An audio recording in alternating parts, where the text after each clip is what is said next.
Hermione's Song, Chapter 12. Hogwarts School of Witchcraft and Wizardry. Hermione took her seat in advanced arithmancy and rested her head on her desk in despair. It had been a couple of weeks since Professor McGonagall had announced the Halloween ball, and all of her female friends had managed to ask the boys they were interested in. Ginny had asked Harry within the first 5 minutes after it was announced. Tonks had sent a message to Remus demanding that he show up for the ball, and even Luna had remembered to ask Ron. She sighed and banged her head against the desk again while she thought of all the opportunities she had missed lately. It had become routine for Hermione to meet the doctor in the library after dinner. She would work on her homework, and he would continue with his research into ancient magical history. Whenever she was done, he would close whatever book he was reading, and they would discuss literature, magical history, or ancient languages. The doctor proved himself to be a good listener, and Hermione found herself sharing more and more with him every time they met. She had told him all about her adventures with Harry and Ron, and how proud she was to have them as friends. Each night, Hermione promised herself she would ask the doctor to the ball, but each night she chickened out. Professor Vector drew Hermione out of her thoughts as she walked into the room. Good morning, everyone, She greeted her advanced class. I know that you are all excited to go on the field trip this afternoon, so I decided to skip the lesson we had planned for today. She announced. Instead, I will offer extra credit for whoever can solve the Barusa equation. She offered and tapped the blackboard with her wand. The entire board magically filled up with esoteric symbols and numbers. Most of the class groaned, but Hermione perked up at the challenge. True, she did have a 104% in the class, but it never hurt to have a little padding. After about half an hour, Hermione had managed to solve the complex equation. She turned in her parchment and was on her way back to her desk when the doctor burst into the room looking very confused. Sorry, wasn't this where the boys' loo was yesterday? He asked sheepishly. Professor Vector gave their guest an indulgent smile. Quite possibly, Doctor. The castle has a habit of changing rooms around. I suppose we just get used to letting it lead us where we needed to go, rather than trying to remember where rooms are, she told him. The doctor was about to leave so he could locate the bathroom when he noticed the equation on the board. Ooh! The gravimetric submodalities of planetary rotations in relationship to galactic drift equation. I loved this one back at the academy, he blurted out and rushed towards the board. He picked up a piece of chalk and within less than a minute had the solution written at the very bottom.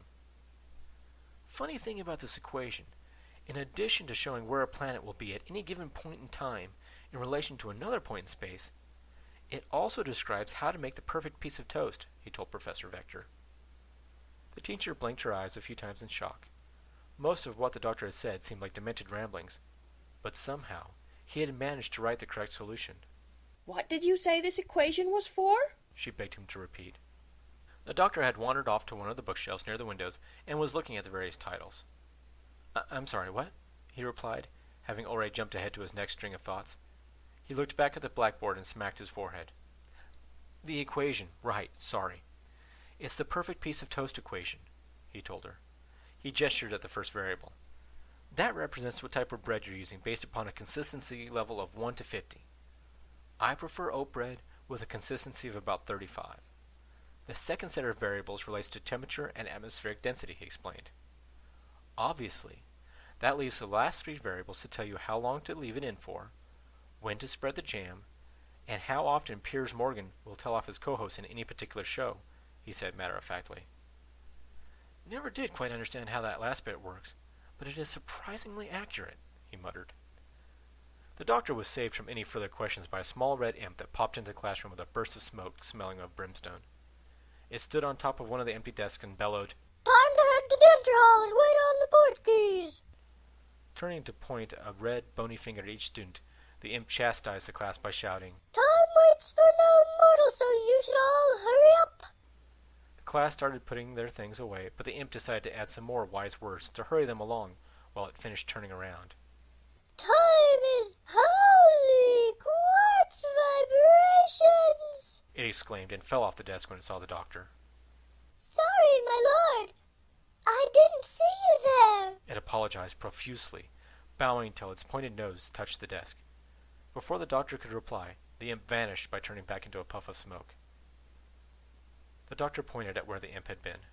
What on or floating in the general vicinity of Earth was that? He inquired. Hermione had been the first to turn her parchment in, so she had plenty of time to answer the doctor's question. He let her lead him to the door as she explained. That was a time imp. They're always available within the castle when you need to set an alarm, She told him. She waved her hand in front of her nose to get rid of the brimstone smell. Most people hate using them because of their attitude problems and their stench, She confided. Pausing at the door, Hermione took a long look at the doctor. You're the first person I've ever seen who the imps treat with respect, She let him know. The doctor shook his head in wonder. Up to that point, he had always assumed timed imps were mythical creatures. They were what Time Lords blamed unexplained malfunctions in a TARDIS on. He had no idea what a real time imp was supposed to look like, but just in case, he decided to keep these as far away from his TARDIS as possible.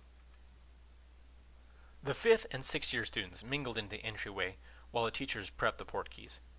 Tonks and Ace lounged against the stone pillars while students walked in. Harry's group of friends caught Ace's eye, so she wandered over to see how they were doing. She grinned at the odd maneuvering Harry and Ginny were performing. Bittersweet memories of when she first started dating Sirius leapt to mind. She swallowed the lump in her throat and watched the young couple trying to come up with the perfect distance to stand from each other, close enough to almost touch, but far enough away so as not to make Ron suspicious. Luna joined the group and held Ron's hand, distracting him. So, any of you lot ever been to see the Farringham Scarecrow before? Ace called out. She had never heard of the thing before and hoped by getting the students to talk, she could cover up her lack of knowledge. The only students who didn't raise their hands were Harry and Hermione, which made sense considering their Muggle upbringing. Playing the part of a teacher, Ace went on. Other than Hermione, who can tell me what is so special about this Scarecrow? Ace asked the group. It's the only magical tourist site where they encourage you to try and vandalize something, Ron explained. He noticed the confused look on Ace's face and continued. The bloody thing's indestructible, he told her. My dad said that the Ministry spellbreakers have been trying to figure out what it is and what kind of spell was used ever since the Scarecrow popped up in 1913, he said. The Ministry of Magical Tourism has set up some wicked cloaking shields, so muggles won't see wizards doing their best to try and hex that thing into oblivion, he said, with a grin. The last time he had gone with his family, Fred and George had packed some of their more energetic inventions around the base and threw a blasting curse at them. The explosion left everyone's ears ringing for a day, and the Scarecrow without even a hint of damage.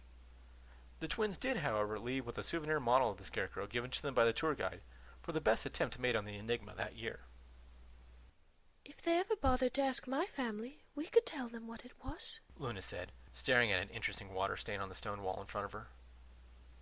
It's Luna, isn't it? Ace asked, wanting to make sure she had the girl's name right. Luna gave Ace a look that the older woman normally only got from the doctor when he thought she had said something stupid. Of course it's not me, silly. I'm right here. I can't be the Scarecrow, Luna informed her, stating the obvious.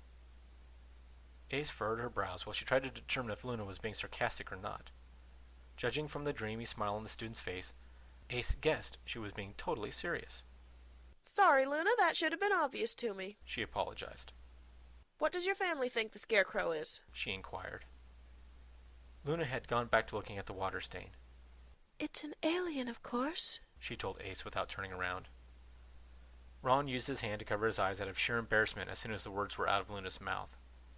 He looked between his fingers at Ace, hoping the black cat wouldn't start laughing at his girlfriend. Instead of laughing, Ace took a step closer to Luna, her expression one of deadly seriousness. Why do you think that, Luna? Ace pressed. Luna turned to face Ace, her expression still one of blissful ignorance. My father and I were friends with an old woman named Joan Newman. Of course, back in 1913, she was known as Joan Redfern. She told us she was there when an army of scarecrows attacked the village and the school there. Her boyfriend sacrificed his life so a kindly but powerful wizard could come in and save the day, she explained. Who was this kindly wizard? Hermione asked, ever curious. Ron kicked her shin for encouraging Luna, and she kicked him right back. She never told us his name, but did describe him to us, Luna stated. She said he was like fire and ice and rage. He's like the night and the storm in the heart of the sun. He's ancient and forever. He burns at the center of time, and he can see the turn of the universe. And he's wonderful, she quoted. Yeah, that's one theory, Ron said lamely. He took Luna's hand and distracted her by commenting on a painting. Hermione caught Ace looking at the doctor across the room through narrowed eyes. She misunderstood the meaning of Ace's dismissive snort. Kindly wizard. Nah, couldn't be, Ace muttered. Professor McGonagall walked into the castle and clapped her hands once. May I have your attention, please? She yelled loudly. When the students quit talking, she looked around and nodded. Good. We have the port keys set up, and you will be off on your field trips in a matter of moments, she informed the students. Now remember, even though we have several don't look at me spells set up, we need to be as inconspicuous as possible, she warned them. We need everyone to hang up their robes on the pegs over there, and put on some sort of muggle overcoat, she ordered. Those of you without ties to the muggle world can choose a coat or jacket from that wardrobe over there, she suggested, pointing her wand at a closet on the far wall.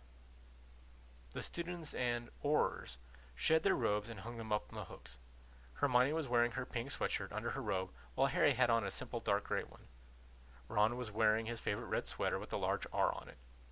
Hermione smiled as she looked at the clothes the doctor wore under his robes. The mismatch between his youthful face and antiquated style of dress made her smile. On anyone else, it would look ridiculous, but on him, it seemed right for some reason. All right, hurry, hurry, Professor McGonagall admonished. The port keys have been set to only take 5 people at a time, so as not to attract any attention, she told them. If I may have our Aurors go first, they can make sure the area is secure. We will send the first group of students 5 minutes after the Aurors leave, she let the chaperones know. Tonks led them outside toward the port keys. The doctor had no idea what a port key was, and was somewhat disappointed when Tonks stopped in front of a weathered sign that read, "Keep off the stones." A small Hogwarts emblem was drawn on the bottom left corner of the sign. Ready, Doctor? Tonks asked. When he nodded cautiously, she grabbed his hand and held the other towards the sign. On 3 then. 1, 2, 3, she counted. Tonks and the doctor disappeared in a flash of light.